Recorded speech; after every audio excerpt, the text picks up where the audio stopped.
बता सकते हैं आप मुझे यहाँ क्यों लाए हैं? मैं अपने और आपके बारे में बात करना चाहता हूँ। मुझे आपके बारे में कुछ नहीं जानना, और ना ही मैं चाहती हूँ कि आप मेरे बारे में कुछ बात करें।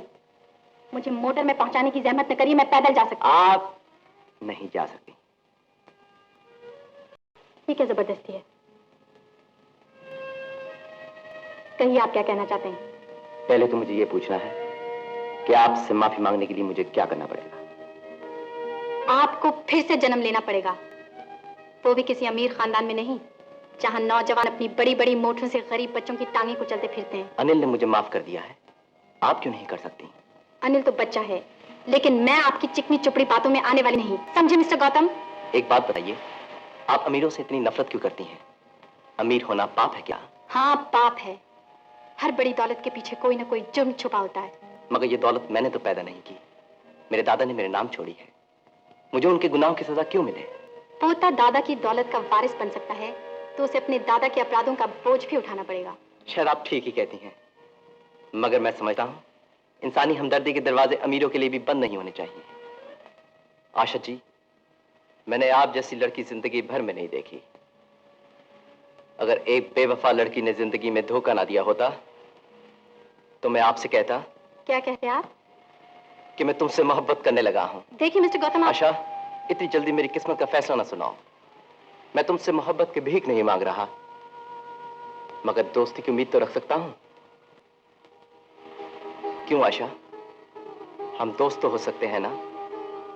हाँ, मगर कैसे? मेरे और आपके दरमियान तो सोने चांदी की दीवारें खड़ी हैं। एक दिन ये दीवारें भी टूट जाएंगी।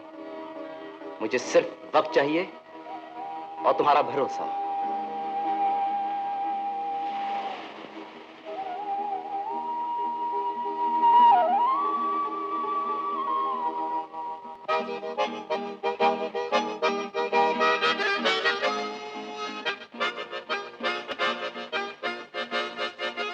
माफ करना आशा, मैं जब भी बहुत खुश या बहुत दुखी होता हूं तो ये पुराना बाजा बजाने लगता हूं। इस वक्त आप बहुत खुश हैं या बहुत दुखी?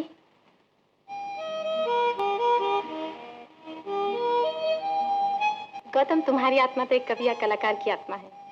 तुम इतने अमीर घर में क्यों पैदा हो गए?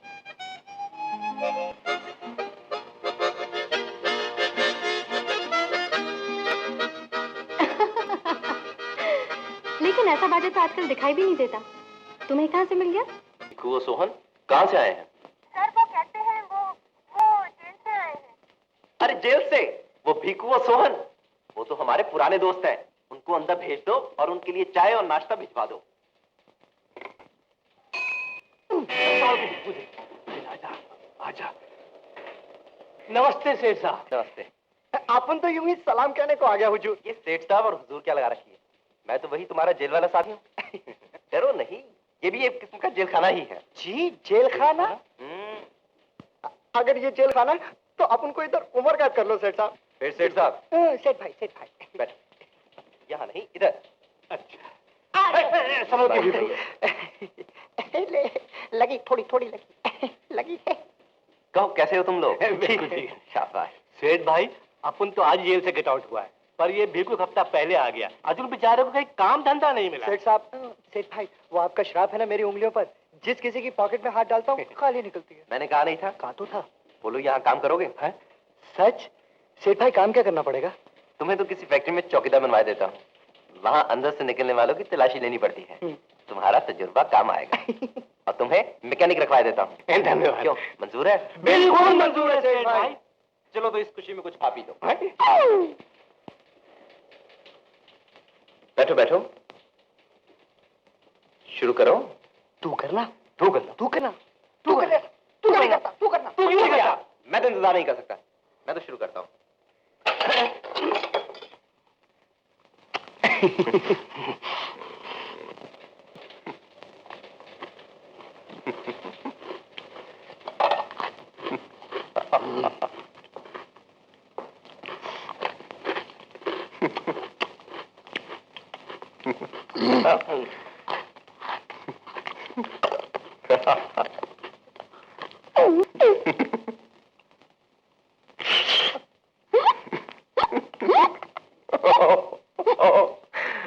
No.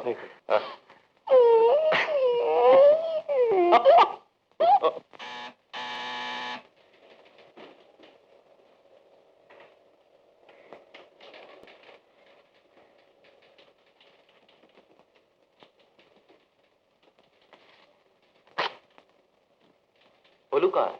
छुट्टी पे गए साहब। अच्छा सुनो, हमारे इन दोनों दोस्तों को कैशे के पास ले जाओ, उन्हें ये चिट दे देना और कहना कि दोनों को 200 रुपए एडवांस दे दें और फिर उन्हें फैक्ट्री मैनेजर के पास ले जाना। अच्छा साहब, सलाम साहब।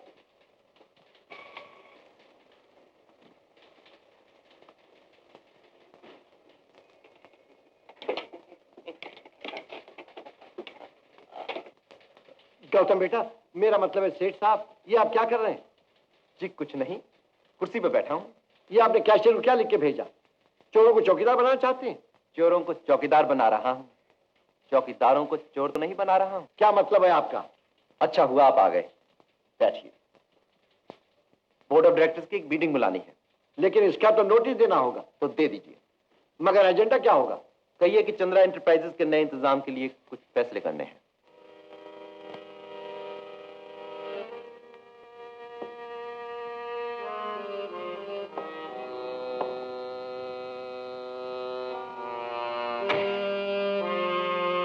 गौतम, बात क्या है? उस एक्सीडेंट के बाद तुम बिल्कुल ही बदल गए हो। अब तुम किसी होटल या पार्टी में भी नहीं जाते। सुना है माया से भी नहीं मिलते। वो तुम्हें बहुत याद करती है। लेकिन मैं उससे बिल्कुल याद नहीं करता, इसलिए कोई और बात कीजिए। और बात क्या करूं? मुझे कुछ मेरे बचपन के बारे में बताइए, मेरे माताजी पिताजी के बारे में। ये एकदम से तुम्हें उनकी याद कैसे आ गई? पहले तो कभी जिक्र नहीं किया। आंटी जी, हर आदमी की जिंदगी में एक वक्त ऐसा आता है जब जानना चाहता है कि मैं कौन हूं, मैं क्या हूं, मुझे इस दुनिया में कौन लाया और क्यों लाया। क्या ये काफी नहीं कि तुम सर उत्तम चंद्र के पोते हो? नहीं, ये काफी नहीं। बचपन से आज तक यही सुनता आया हूं कि सर उत्तम चंद्र जी लखपति थे, करोड़पति थे, मिल मालिक थे, बड़े आदमी थे, लेकिन कोई मुझे मेरे पिताजी के बारे में नहीं बताता। अच्छा, मैं बताती हूँ। तुम्हारे पिताजी बाप के इकलौते बेटे थे। दिल के दौरे से जब उनका देहांत हो गया तो पिताजी का दिल भी बैठ गया और उसके कुछ दिन बाद उनका भी हार्ट फेल हो गया। सारे घर में सिर्फ दादाजी की तस्वीरें हैं, मगर पिताजी की एक भी नहीं। क्यों? तुम्हारे दादा अपने जवान मर्द बेटे की कोई निशानी बर्दाश्त नहीं कर सकते थे, इसलिए सब तस्वीरें हटा दी गई थी। और मेरी माँ का क्या हुआ? पति के देहांत के बाद ही वो भी चल बसी। वो कैसे मरी? जानना ही चाहते हो तो सुनो। तुम्हारी माँ ने कमरे का दरवाजा बंद करके अपने कपड़ों पर पेट्रोल छिड़का और उसमें आग लगा दी। मगर क्यों? क्या पागल हो गई? वो पागल हो नहीं गई थी, वो पागल थी। क्या मैं भी अपनी माँ की तरफ पागल हूँ? दीदी, मैं और नहीं खाऊंगा, नहीं खाऊंगा। अनिल, दलिया खाने से तुम्हारे बदन में ताकत आएगी। थोड़ा सा और खा लो, बच्चों को तो बहुत भूख लगती है। भूख कैसे लगे? सारा दिन तो मैं लेटा रहता हूँ, बैठा रहता हूँ। डॉक्टर साहब कब ये प्लास्टर उतारेंगे? अनिल, तुम्हें मालूम है अभी 15 दिन बाकी हैं। पर दीदी, मैं इससे तंग आ गया हूँ, तंग आ गया हूँ। अनिल, क्या हो गया है तुम्हें? तुम तो इतने बहादुर हुआ करते थे, हमेशा हंसते रहते थे उस बच्चे की तरह। अब क्या हुआ? दीदी, अब गौतम भैया क्यों नहीं आते? मैं रोज उनका इंतजार करता हूँ। क्या आपने उन्हें मना कर दिया है? तुम उनको बहुत याद करते हो? जी दीदी। अनिल, तुम्हारा कितना बड़ा दिल है। तुमने क्या सचमुच उनको माफ कर दिया? इसमें माफ करने की क्या बात है दीदी? ऐसे मोटर एक्सीडेंट तो रोज होते रहते हैं। तुम मुझसे ज्यादा समझदार हो अनिल। कल तुम्हारे गौतम भैया तुमसे मिलने आएंगे। दीदी, क्या तुम अब भी गौतम भैया से नाराज हो? नमस्ते सेठ साहब। फिर वही? मेरा मतलब है नमस्ते सेठ भाई। नमस्ते, बैठो। नहीं, मैं खड़ा ही ठीक हूँ। बैठो। अरे संभल के। हाँ। अब बोलो, क्या कहना है? सेठ भाई, आपकी मिल में बड़ा गोलमाल हो रहा है। कैसा गोलमाल? रोज रात को एक ट्रक कपड़े का भरकर चोर दरवाजे से बाहर जाता है। अच्छा। मैंने तो पहले दिन रोका, लेकिन वो दूसरा चौकीदार है ना, वो कहने लगा यहाँ जो कुछ होता है मालिकों के हुक्म से होता है। अगर तुम अपनी नौकरी रखना चाहते हो तो चुपचाप रहो। तो तुम चुप क्यों नहीं रहे? अरे सेठ भाई, अगले दिन उन्होंने मुझे 5 रुपए देकर कहा कि ये बात गौतम सेठ से नहीं कहना। भले नौकरी उन्होंने दी हो, लेकिन हुक्म यहाँ सिर्फ मिस्टर शर्मा का चलता है। शाबाश बेकू, अब तुम जाओ, मगर आंखें खुली रखो और जो देखो लिखते रहो और फिर मुझे बताओ। जी हुजूर। लिखने के लिए सेठ भाई। अच्छा,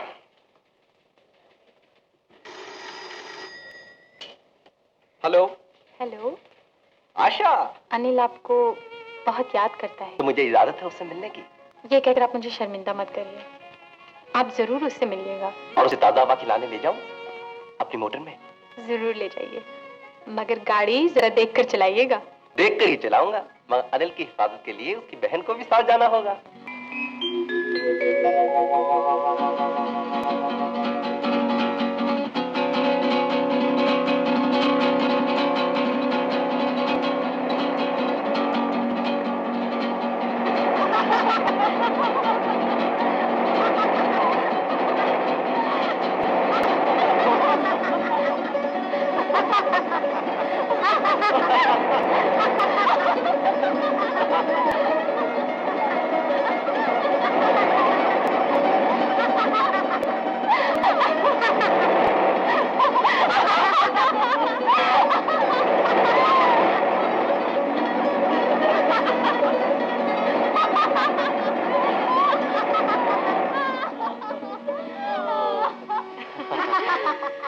मैं अभी आया, अनिल के लिए आइसक्रीम ले आऊं।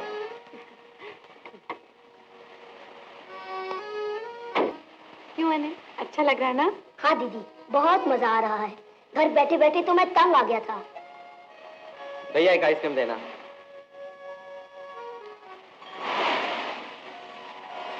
दीदी, मन करता है कि मैं भी जाके समंदर में तैरूं। अनिल, थोड़े दिनों की बात है, जब प्लास्टर उतर जाएगा तो जरूर तैरना।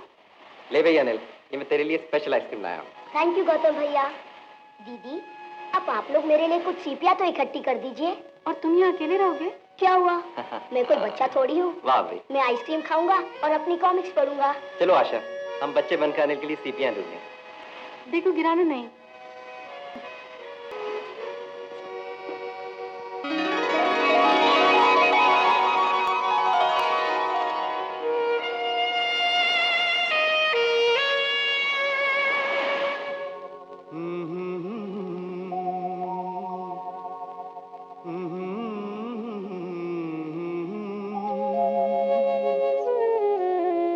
दिल ने तड़प